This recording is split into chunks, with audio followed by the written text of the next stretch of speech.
안녕하십니까. 세상 읽어주는 남자 이상훈입니다. 오늘은 칩 가격과 관련해 한 말씀 드리겠습니다. 최근 애플, 엔비디아가 TSMC 웨이퍼 가격 인상에 반발해서 가격 인상 통보를 거부했다는 소식이 있었는데요.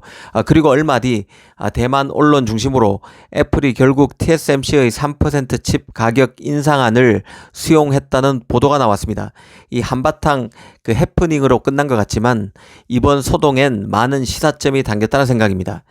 일단 대만 매체인 UDN에 따르면 TSMC는 내년에 칩 가격을 최대 6% 인상할 계획이라고 합니다.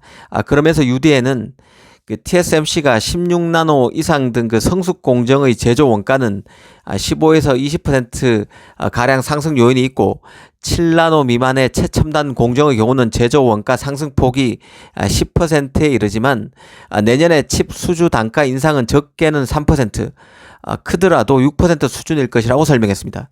한마디로 TSMC가 가격을 더 올려야 하는데 칩 생태계를 위해서 TSMC가 가격 인상을 최소화하는 식으로 많이 양보하고 있다는 투로 묘사를 했습니다. 하지만 이건 어디까지나 파운드리 관점에서 보는 것입니다. 이 앞으로 가격을 둘러싼 이견은 더 커질 것으로 봅니다. 이 파운드리 입장에서 다시 한번 생각해 보겠습니다. 지금은 파운드리 산업에서 분수령과 같은 시기입니다. 이 파운드리 공정 역사를 살펴보면 하이케이 메탈 게이트에서 핀펫으로 넘어왔고 EUV를 통한 핀펫이 나왔고 이제는 트랜지스터 구조가 바뀐 게이트 올 어라운드로 넘어가는 상황입니다. 처음엔 소재의 변형이었죠. 이후에는 강원의 변형, 이제는 트랜지스터 구조가 바뀌고 있습니다. 소재, 장비, 구조가 모두 복합적으로 작용하고 있어서 이 공정 전환의 난이도가 매우 높게 올라갔습니다. 이제 기업을 한번 보겠습니다. 최근 삼성은 2027년 1.4나노를 마무리하겠다고 공식 선언했습니다. 좀 직설적으로 말하면 이 변변한 3나노 고객도 아직 모집하지 못한 마당에 1.4나노까지 치고 나가겠다고 발표한 것입니다. 인텔은 더 한술 더 뜨는데요. 지금 인텔은 7나노 양산도 수월하지 않은 상황입니다. 하지만 2024년 상반기엔 2나노, 하반기엔 1.8나노를 하겠다는 목표를 세웠습니다. TSMC를 제치기 위해서 삼성이나 인텔이나 이 공격적인 목표를 제시한 것이죠. 이 펩 겔싱어 같은 경우는 스스로도 지금 현재 상황이 비상시기임을 밝혔는데요. 보통 한 노드 적용에 2년이 걸리지만 지금은 4년 만에 5개 공정을 적용해야 하는 상황이라고 밝혔습니다. 보통 3나노에서 2나노로 이렇게 적용되는데 2년이 걸리지만 이 4년간 5개 공정 적용을 마무리해야 선두주자를 따라갈 수 있을 만큼 처져 있다는 의미입니다. 한마디로 초격차를 통해서 경쟁사를 제치겠다고 초미세 공정 개발에 이 파운드리들이 바짝 고삐를 재고 있는 상황입니다. TSMC도 상황은 마찬가지입니다.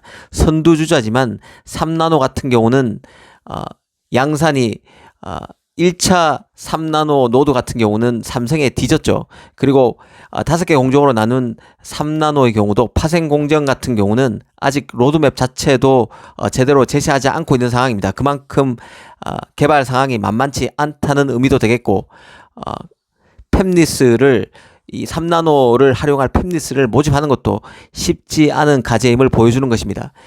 이런 3나노, 2나노 초미세 공정 개발 자체는 분명히 좋은 것이지만 문제는 이게 다 돈이라는 것입니다. 3나노 공정, 2나노 공정의 개발과 양산에 막대한 R&D 자금, 투자 자금이 들어갈 수밖에 없습니다. 그런데 이런 상황을 팹리스 입장에서 한번 생각해 보겠습니다. 이런 값비싼 노드를 적용하는 데 따른 편익은 갈수록 줄어들고 있습니다. 미세 공정 적용이 최첨단까지 밀고 들어가면서 칩의 세대당 개선 속도는 갈수록 더뎌지고 있는 상황입니다. CPU, AP 등 각종 프로세서들은 5, 6년 전, 3, 4년 전만 하더라도 세대당 개선 속도가 100% 이상이 많았습니다. 그러니 체감하기도 쉬운 것이죠. 하지만 지금은 한 세대당 성능 향상폭이 10%도 안 되는 경우가 비일비재합니다. 프로세서 성능이 이미 상당히 높아져서 프로세서 설계업체들은 이제 인공지능을 이용한 이미지 품질 향상 그리고 실시간 레이 트레이싱 같은 새 기능을 추가해서 사용자들이 체감할 수 있는 변화를 끌어내는 방식으로 진화하고 있는 상태입니다. 이 과거처럼 1년 만에 CPU, GPU 성능을 50%, 100% 높이기 어려워진 상황에서 이런 식으로 칩 성능 업그레이드에 나서고 있다는 뜻입니다. 이 팹리스 입장에서 보면 비싼 값을 주고 3나노 등 첨단 노드를 빨리 적용할 유인이 적어지고 있다는 의미와도 같습니다. 파운드리는 투자비 해소를 위해서 값비싼 노드를 유인하지만 팹리스 입장에서는 호구가 되기 십상의 측면이 있다는 뜻입니다. 수주 가격을 두고 팹리스와 파운드리 간에 이견이 발생하기 쉬운 환경이라는 뜻입니다. 문제는 이뿐이 아니라는 데 있습니다. 이 파운드리로서는 미중 갈등에 따른 그 공급망 재구축, 칩 수요 폭발에 따른 팹 건설이 늘면서 투자 비용은 갈수록 커지고 있습니다.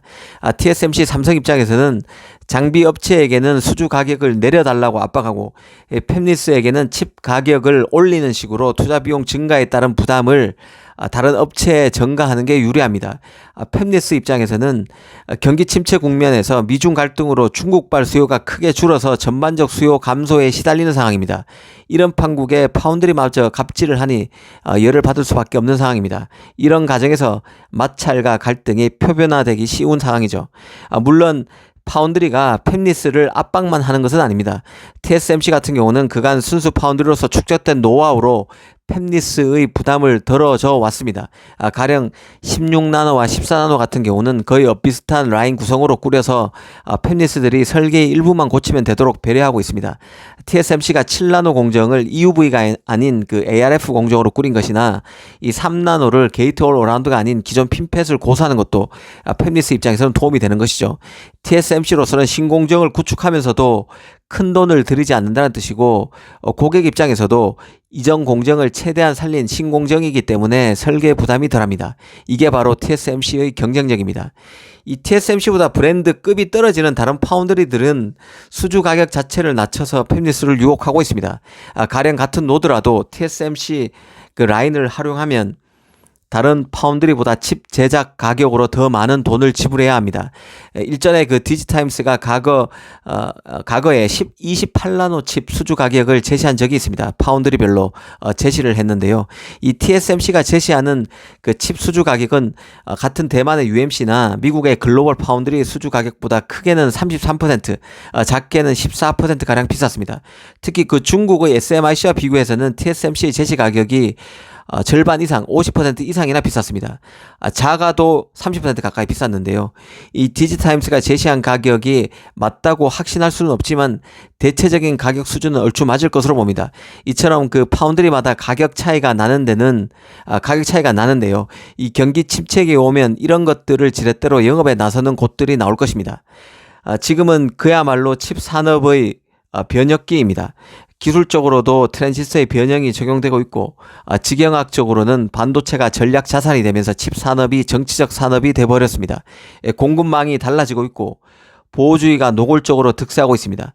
정치인들이 기업의 영업에 이래라 저래라 지침을 내리고 있습니다. 그 결과 미국 기업이 득을 보고 있고 중국은 수기업의 규제에 봉착했습니다. 삼성, TSMC 등은 미국의 영향권 아래서 전략적으로 처신해야 할 상황입니다. 이런 것들이 칩 가격에 음으로 양으로 영향을 주고 있고 앞으로 팹리스와 파운드리 간의 가격 이슈가 이전보다 훨씬 더 표면화될 가능성이 크다는 생각입니다. 오늘은 애플이 TSMC 가격 제한을 거부한 끝에 결국 수용했다는 소식을 계기로 가격 이슈를 여러 관점에서 한번 따져봤습니다. 감사합니다.